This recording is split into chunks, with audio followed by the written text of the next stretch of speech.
So I am so excited this afternoon to welcome our special guest, the Right Reverend James Curry. And I think a lot of you know a little bit about him, but he is the Bishop Suffragan retired from the Episcopal Church in Connecticut and a leading light in Swords to Plowshares Northeast. And a blacksmith to whose skills I aspire, and a good friend in the gun violence prevention network. So welcome, Bishop Jim. Thank you. And I would like to invite you to tell us whatever you would like to tell us about your work in gun violence prevention and Guns to Gardens. And then we'll have a little bit of a Q&A, if that's all right, and we'll see where we go from there. And please do stay for the closing prayer and call to action, which will be one prayer and action interwoven at the end of this meeting. Okay.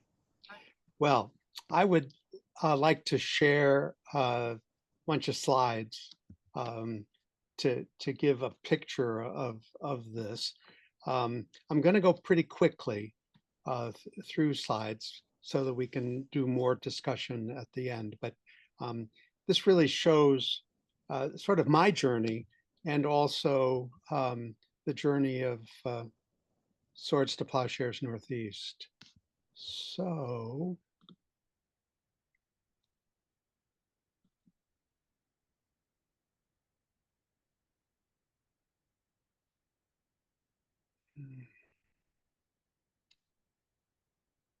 let's see, this isn't working. Okay. You may need to stop sharing and select a different window to share. Yeah, just a sec. I'm sorry. It's okay.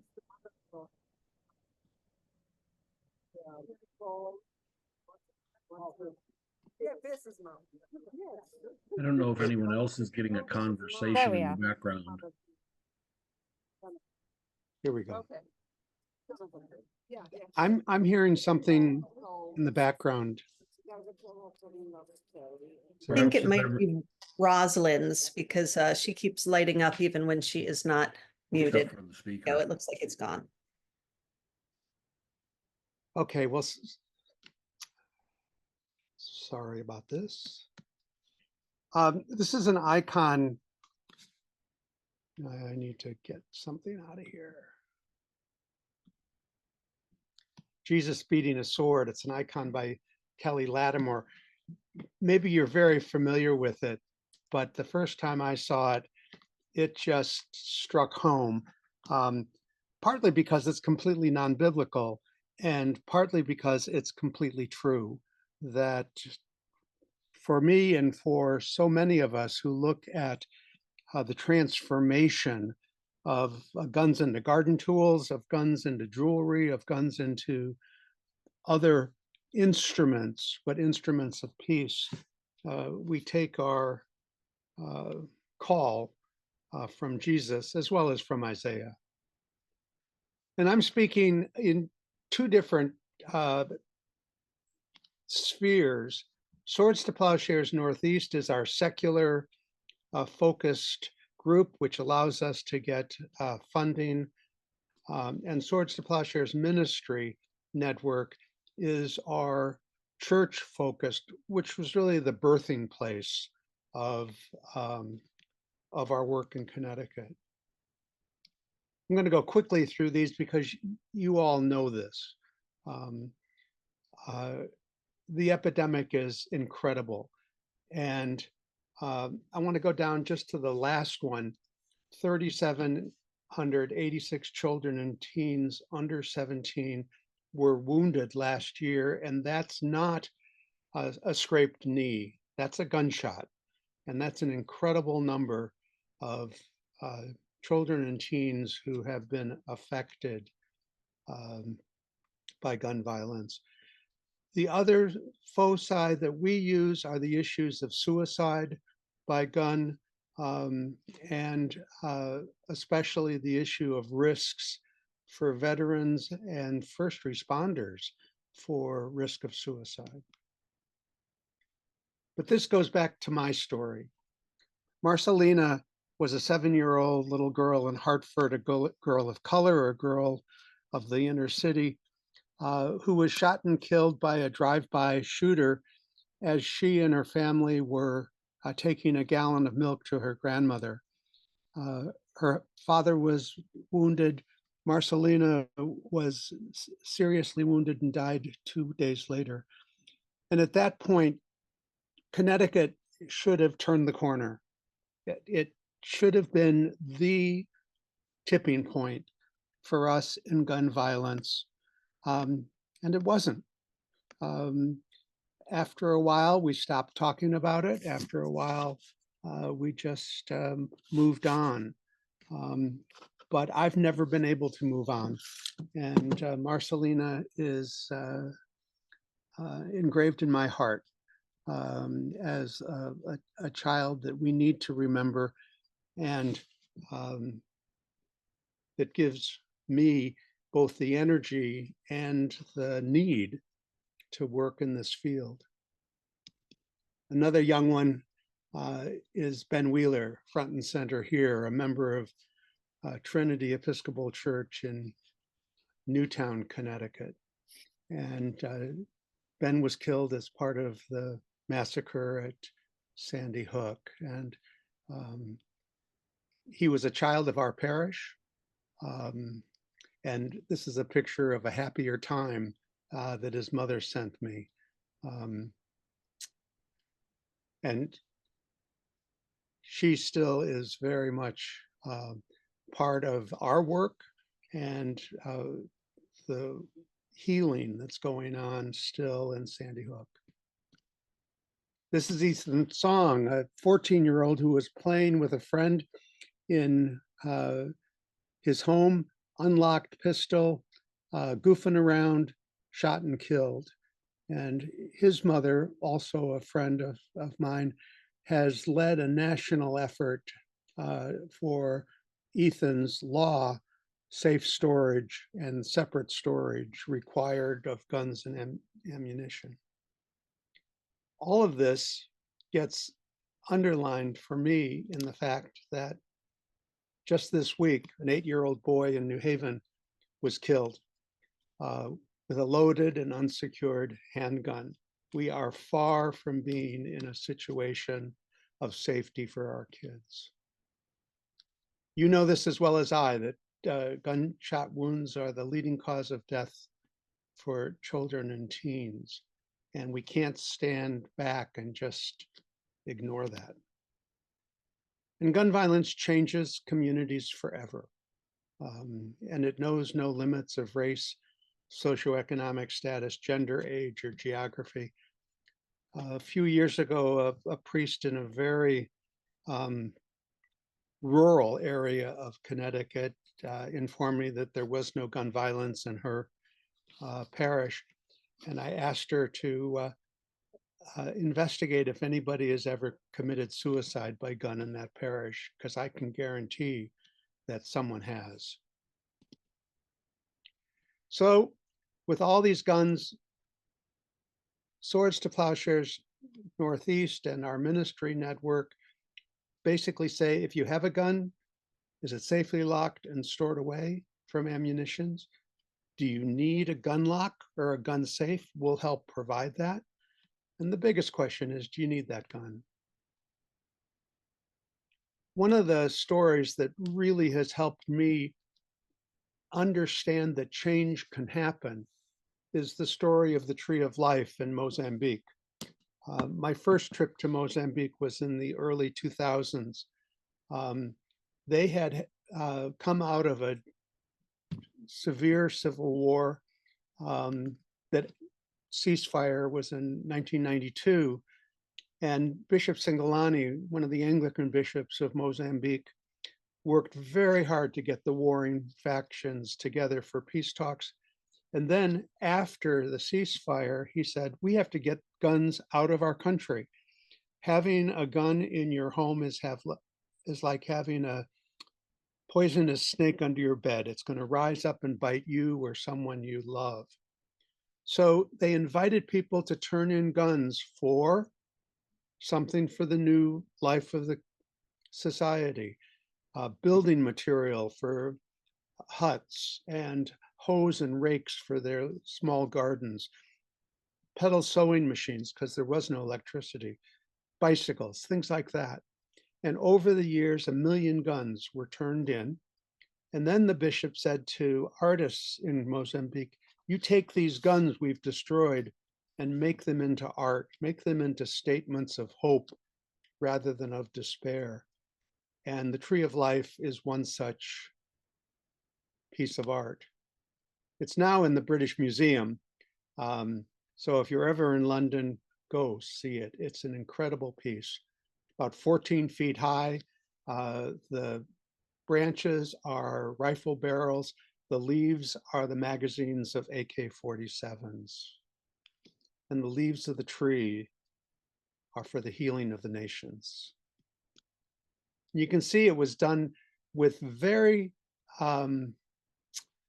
simple welding. It's a huge project. All done outside, no electricity, just the creative work of a small group of artisan welders. And some of it is just serendipitous, new life springing up out of these instruments of violence. This is very personal because I now own this piece of their work. Gonzalo tells the story of going to a jazz club in Maputo, the capital of Mozambique, and he heard a saxophonist. And he said, that sound of the saxophonist just told me that we would never go back into civil war. And so he made this and a number of other sculptures of saxophonists. So that artistic representation has been deeply part of my growth in the last 20 years since I got that. And here in the States, we've been working in a coalition across the country, ecumenical and interfaith, now to transform guns into garden tools. So we know the Isaiah passage, but this is the translation for our time. They shall beat their guns into garden tools. Neighbor shall not raise up gun against neighbor, neither shall we learn violence anymore. And we do this by inviting people to turn in their guns.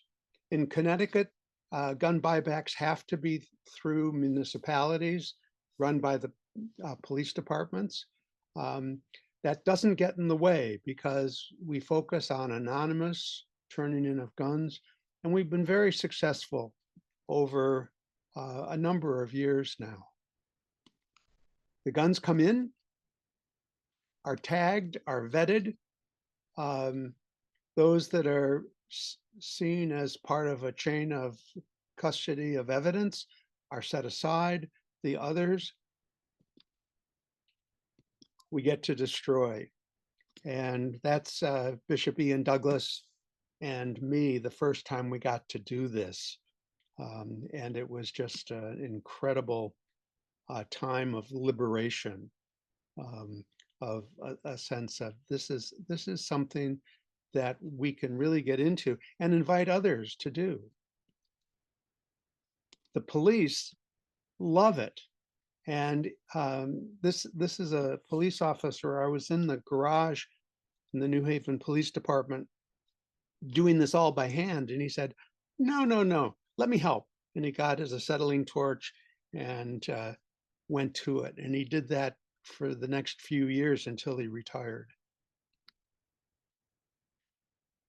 This is what we do. We transform guns into garden tools. And one of the best things that's ever happened to us is that we got a small grant from some Episcopalians and got this trailer. So we now go all over the Northeast, from Washington to down East Maine, taking the forge and the story of the possibility of transformation, a transformation that starts with us and our participation in changing guns to garden tools, and I'll show you in just a bit, also into jewelry. And this is what our forge looks like, basically. It's propane driven. It's a self-contained oven that gets to be 2,400 degrees inside. We don't melt things down. We soften metal up so that it can be pounded into shape. And we invite people every time we're out to come and pound with us. You can see that the metal is orange hot in this case.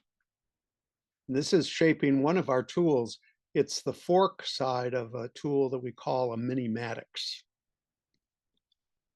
You can get a sense of the heat here. This is a picture of shotgun rings, or rings cut out of a shotgun barrel that we make into hearts, and then invite anybody who's there to make their own heart. We'll drill it, and we'll make necklaces, bracelets, anything that we can do. But everybody who comes to a demonstration gets a heart on their way out. And we shape it by hammering at the anvil.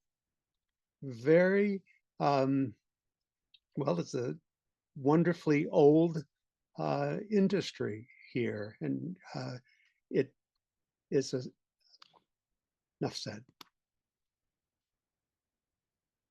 It's really important to get kids involved in this. At our summer camp for the last eight years, we've had teenagers join us at the anvil and forge, making tools which have been used for the gardens at camp and given away in the area of Northwest Connecticut.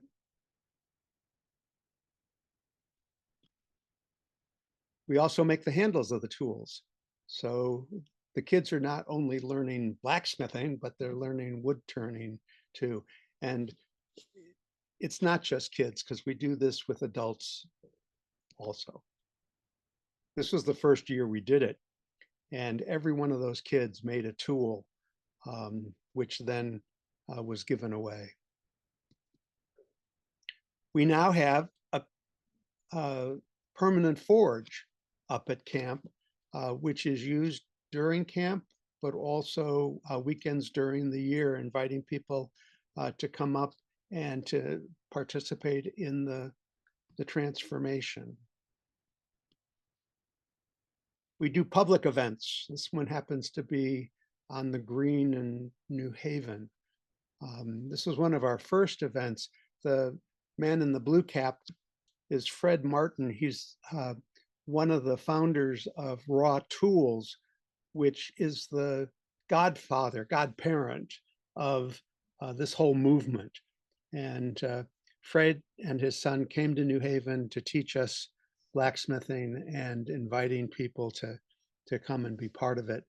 The man who's hammering is a street pastor here in Connecticut that's worked in violence interruption for over 25 years. And it was hard to take the hammer away from him. He was so involved in the hitting of that hot metal and changing it into a tool. This is in Washington, D.C.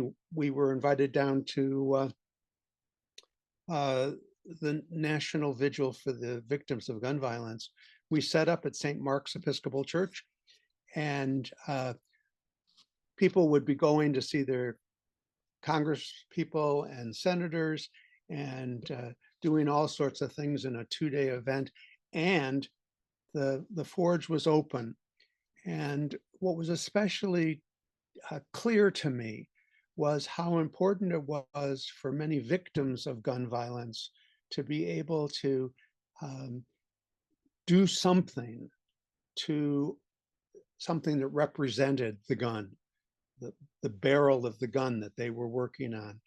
And they would sing, they would dance, they would pray, they would chant, all sorts of ways of getting into the fact that this was a moment of transformation. We go around to churches all over New England. We were at Carith's church last June up in Guilford, Connecticut.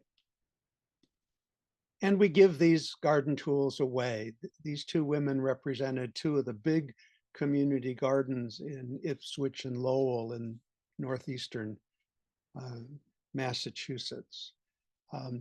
And the only restriction we give to taking a tool is, or condition, I guess is better, is that you have to tell the story. You have to tell that it is a gun transformed into a tool of hope and nurture. We make these hearts, and everybody can do that. From the youngest, a 4-year-old has done it, to a 95-year-old woman, one of the elders of the church in Bath, Maine. And if you're too short to be able to handle an anvil on a stand, we'll put it on the ground for you.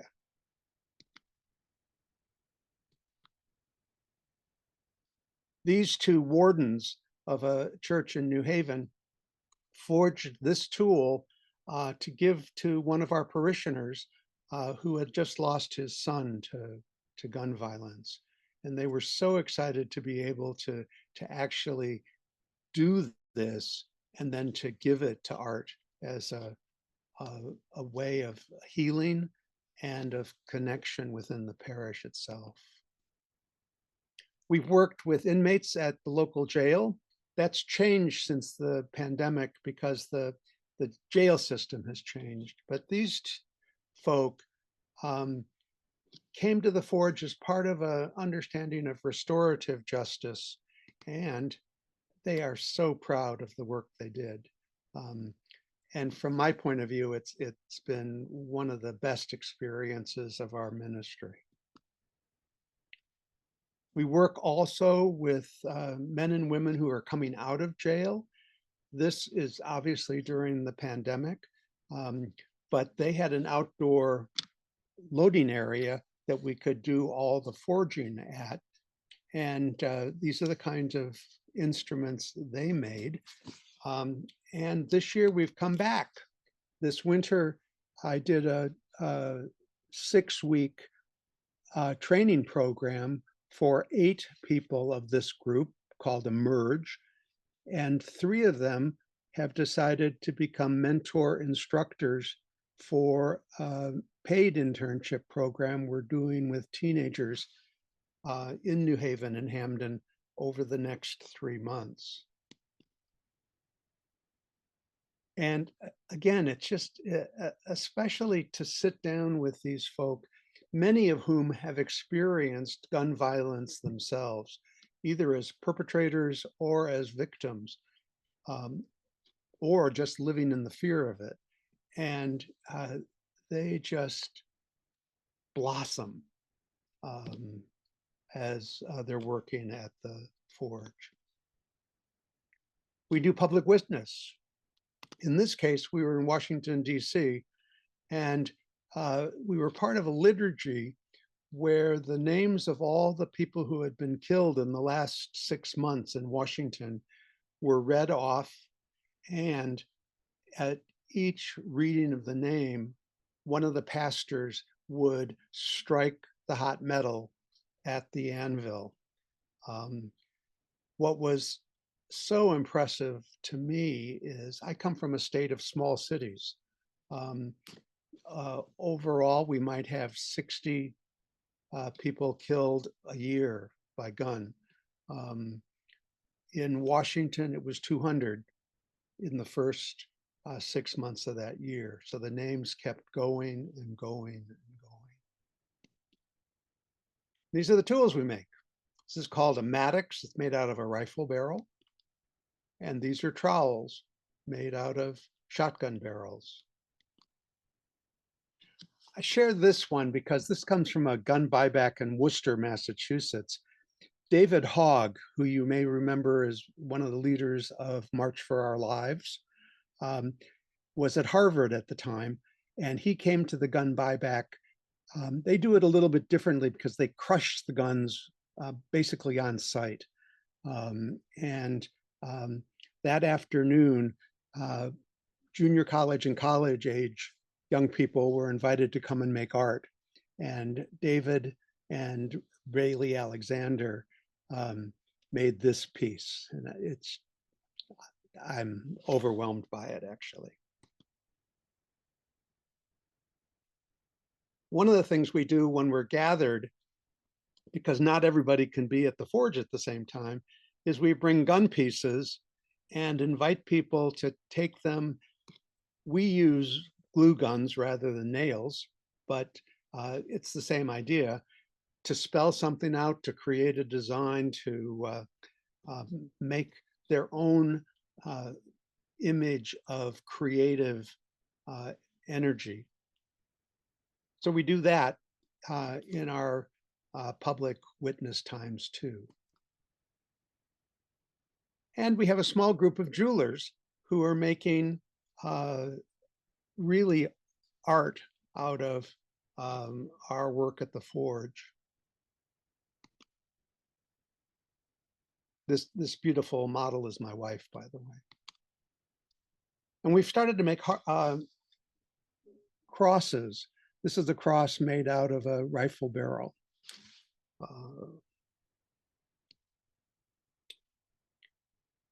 We've had this internship program for the last couple of years where we got a grant from the church to do. This year, we've received a major grant from the state of Connecticut Department of Public Health. And starting next week, we're going to be doing a springtime internship program at one of the violence interruption programs here in Southern Connecticut. Our grant is limited by time. It's over the end of June. So we're really pushing to get a lot of 16 to 21-year-old folk who are both in school or out of school to come and work at the forge as much as they can in the next 3 months.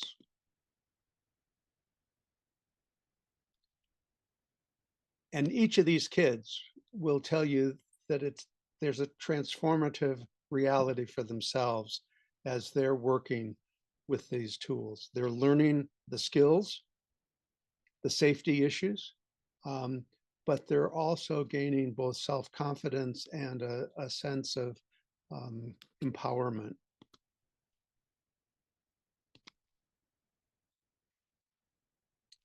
This is one of our public demonstrations.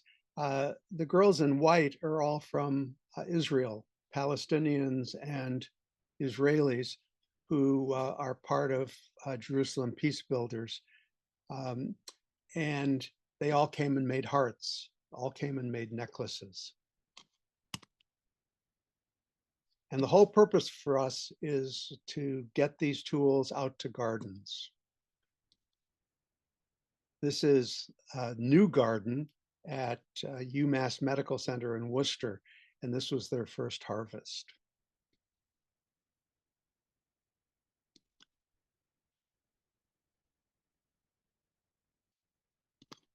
So that's us. And let's see, I got to escape.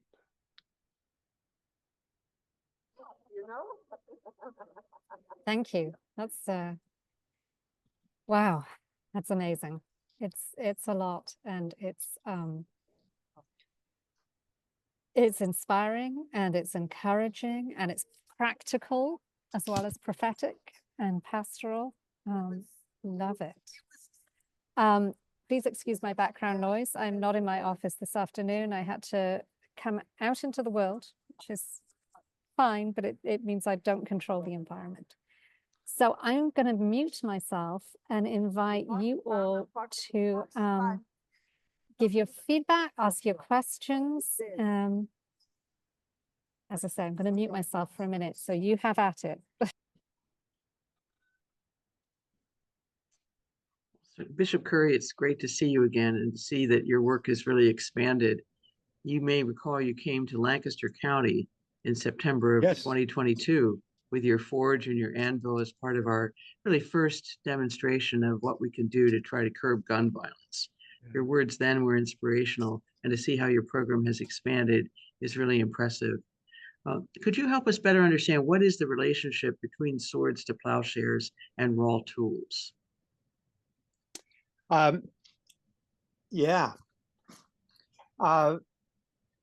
Raw tools is basically our godparent. Without them, we wouldn't be here. Got it. And we are in very, very close relationship. We just have a different name. It's similar work, very similar work. And yeah, no, it is.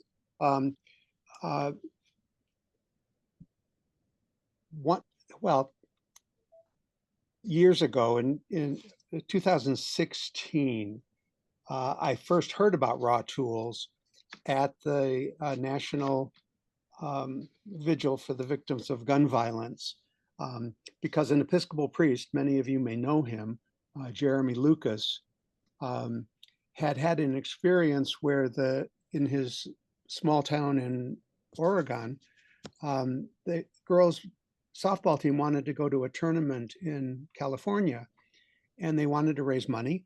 And the team leader said, okay, we'll raffle off an AR-15. And that's the way we're going to raise the money.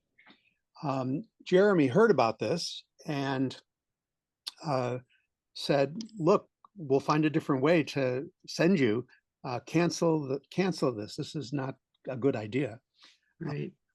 State law said once the raffle started, it had to go on. Jeremy decided to buy $3,000 worth of tickets, and he won the gun. And he said, I'm going to destroy this gun. And you can imagine that there was major pushback about that. No, you can't destroy a gun. But he went through with that, and he went on the internet and found this team of Mennonites in Colorado Springs called Raw Tools, war spelled backwards, tools. And through them, he had the gun destroyed and fashioned into garden tools. And that was the first time I had even thought about this. Fascinating. A group of us said, well, we can do that. And so we raised some money, again, with real help from both, at that point, Bishops Against Gun Violence and the Diocese of Connecticut, to invite Fred Martin, the man in the blue cap, in that demonstration, and his son Mike, to come and teach us. And they came first to teach a few of us, but then they focused on teaching the inmates at local jail. And then I went out to them for a weekend, and we have just stayed absolutely, we're almost that's terrific. Twins, I want to say. But we decided to keep the name Swords to Plowshares because of its biblical reference. Absolutely, absolutely, absolutely. So one of the priests that you met when you were here in Lancaster is taking her sabbatical to be trained by Raw Tools to set up a Lancaster chapel. So she actually has two anvils. She's going to have one at her church and one in her husband's wood shop at home. And she's working with a survivor of gun violence to also be trained and start a local chapter. So you've sparked a lot of interest here locally. It's a very tangible way to fight gun violence or to help people heal, as you said. I love the intergenerational and the international components that you've built into your program. I mean, that is the pathway to peace. I really believe that. So thank you for forging, pun intended, such a good path. That's Oh, you wonderful. can intend that. I saw Yeah, Hope's hand. one of the wonderful things that was serendipitous, it was not a cause relationship, but right after I visited in Lancaster and oh golly, your state capital, Harrisburg. yeah, sorry, Harrisburg. Audrey, Bishop Audrey, was working with all of the bishops of Pennsylvania to make a strong statement about gun violence prevention. And it was so exciting to see Right. dioceses Working together. in the, yes, in the same. And I've shared that work with this group, actually, and that work continues. We've expanded with a statewide interfaith coalition called With One Voice, End Gun Violence Now. And we're going back to Harrisburg with Ceasefire Pennsylvania as a strategic partner and ally to continue to work with the Pennsylvania legislature so they understand the moral imperative to tighten our lax gun laws. And Martha is going to bring that report back to us after their action in April. That's right.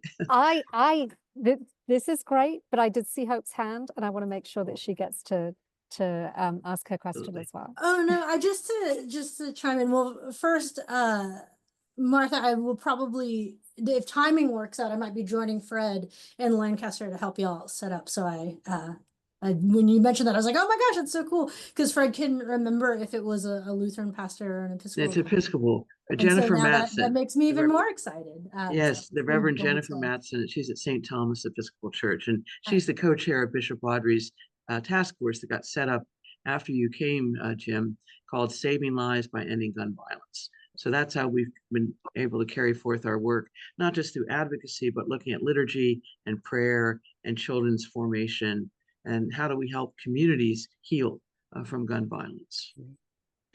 If I could just tell a quick story about the Sunday afternoon I was in Harrisburg, because it's really important. We had set up, or the diocese had set up, interfaith prayer service. That's right. For that afternoon, and we had set up the forge on the apron in front of the cathedral.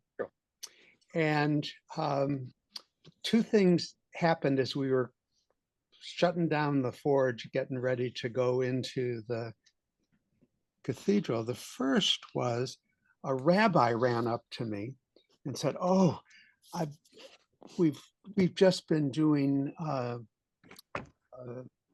active shooter drills at the synagogue, and I really needed to be here today." And he gave me a poem, which I wish I could remember, but it said, you know, if you're going to beat your swords into plowshares, don't stop there. Make some musical instruments, because I love that. They'd have to be moved back into plowshares and then back into swords. It was a lovely poem.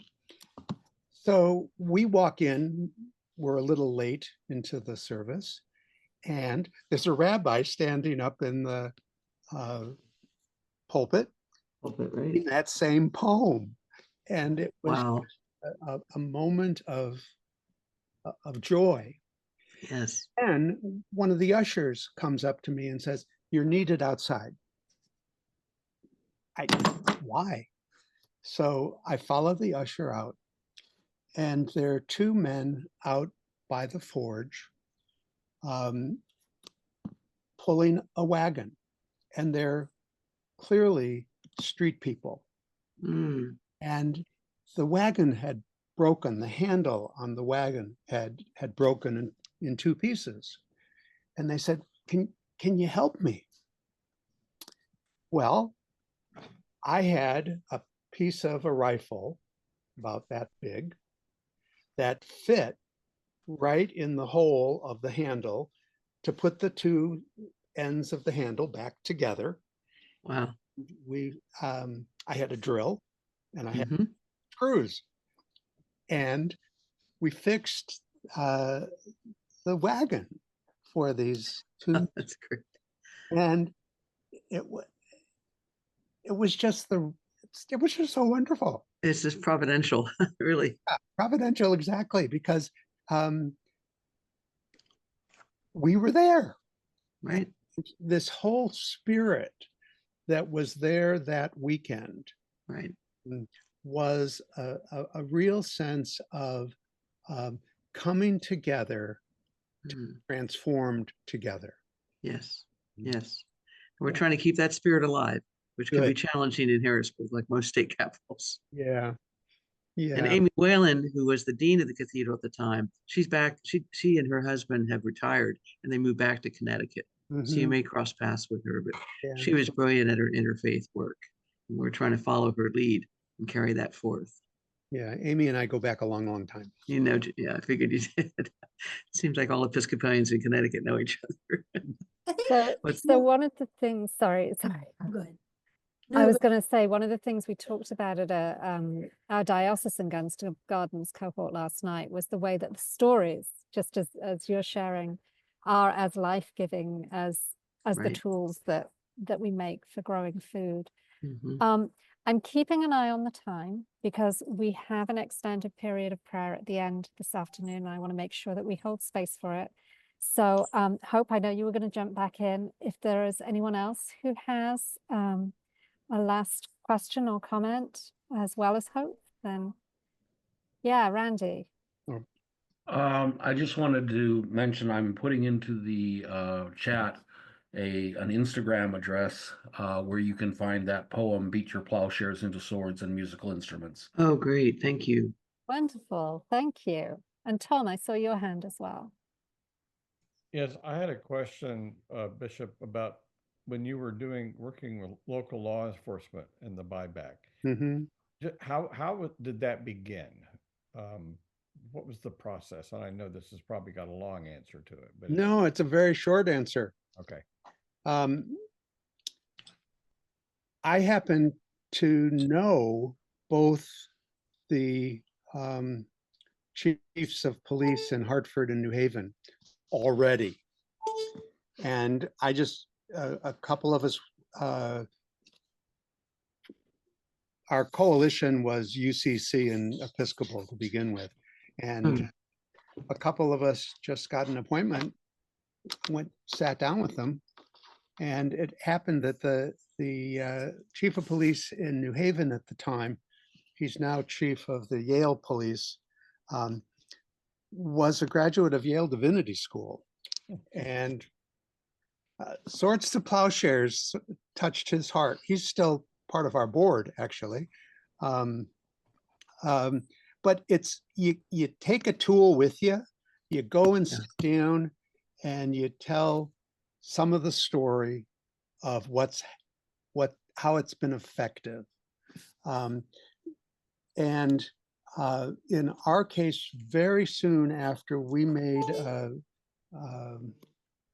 conversation with the chief of police, a representative of the hospital in injury prevention came to a meeting at the police station, and she had the idea of working with the inmates at the jail, and it just worked together. What we have found, though, is that you have to do a lot of cultivation because right now police chiefs don't have very long tenure places. They're not lasting all that long, and so you can very soon get to a place with a police chief who knew not Joseph. Just keeping that up. Yeah. And the other thing is we will say that we'll provide volunteers for the buybacks. So one of the things we do is a questionnaire that we invite anybody who comes to a buyback to fill in, that has to do with questions of public health issue around gun violence. And most people want to do it. The police don't have time to organize that. They need to be doing all of the safety work around taking the guns. And so we make sure that we have people available for that. And sometimes, especially locally, we'll set up the forge at a buyback too. So it's part of education as well. The biggest issue we have, and we're having it more and more and more, is the issue of insurance. And because we work through municipalities, we don't have to insure the buybacks. But Rosalind's hitting that. People are hitting that all over the place. And even for us, we're starting to get pushback about getting liability insurance for the work we do. So it's just a continuing upward battle. Thank you. Thank you. George, I see your hand. I think this is going to be our last question, but Hope reminded me to let you know how to get involved with Guns to Gardens if you're not in Connecticut or Maine or in Bishop Curry's catchment area or in mine. Actually, the Presbyterian Peace Fellowship is launching its next round of action circles, which is a 5-week Zoom thing to learn how to put one of these events together, starting next month. So I'm going to drop that link into the chat. Thank you, Hope, for reminding me. And George, go ahead. Two quick questions. How many people will turn in a gun without a buyback just to get rid of it? And secondly, how much opposition have you run into with the program? We have not. I have not personally ever run into opposition. We have a relationship with Gun Sense Maine. No, I'm sorry, New Hampshire. They didn't have a blacksmith, so I came and did some blacksmithing work for them. And in Maine, the police departments aren't involved in givebacks and buybacks. It's all local community that has to do with the gun laws. And they did have people in pickup trucks across the street, open carry kind of thing. It's a frightening thing. We've not had that. But also, because we make sure that gun locks are available and we talk about safe storage and that we're not coming to get your gun, but we want, if you're going to have a gun, that you take care of it and that it's locked up and it's locked up separate than ammunition. That has helped a lot. Because it breaks through this sense that we're all just crazy people who want to come and grab guns. Personally, I'd love to come and grab your gun, but politically, it makes a whole lot of sense.